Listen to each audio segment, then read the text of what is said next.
Imagine being told that your son only has a couple days to live. This was the reality of Sarah Gray, when she was faced with her unborn son Thomas when doctors told her that he had anaphylaxis. This is a rare condition where the skull and brain do not fully develop. Instead of preparing for birthdays, family vacations, and many milestones, she was having to prepare to say goodbye before she even said hello. Thomas only lived for a few days after being born.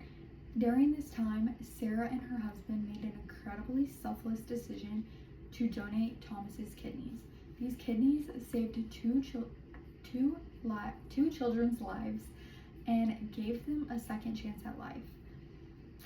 Looking back on her son's story, Sarah Grace writes that Thomas's life was brief, but his legacy continues through the lives he saved. Her family's heartbreaking loss became another family's miracle.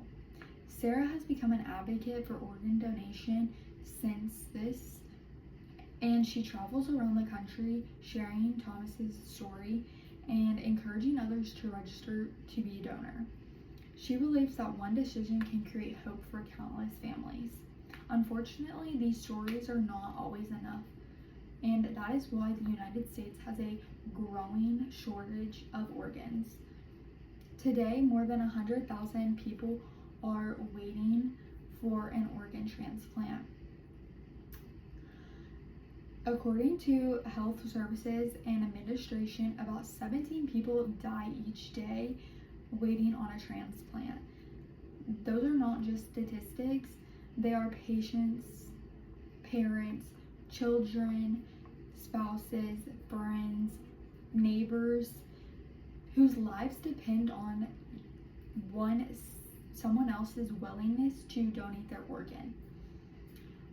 One major reason is our current registration system.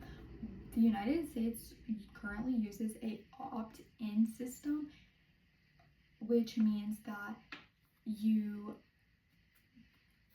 like normally do it when you're renewing your driver's license, but many Americans don't actually register completely. When as of other countries, they use a opt-out system, and it automatically puts you on the list that you are a donor. And then if you choose to not be a donor, you can put your name on the opt-out list. So that means that you would be on the list without having to do anything. Every person would, and many have questions because they feel like they are losing their choice, but in reality, they are not. Every person would still have the freedom to make their own decision about organ donation. Researchers show that small changes could have major impacts.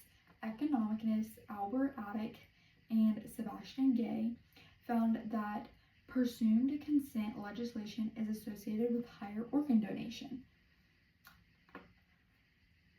So this means that countries with opt-out systems generally have more available organ donors than countries with opt-in systems.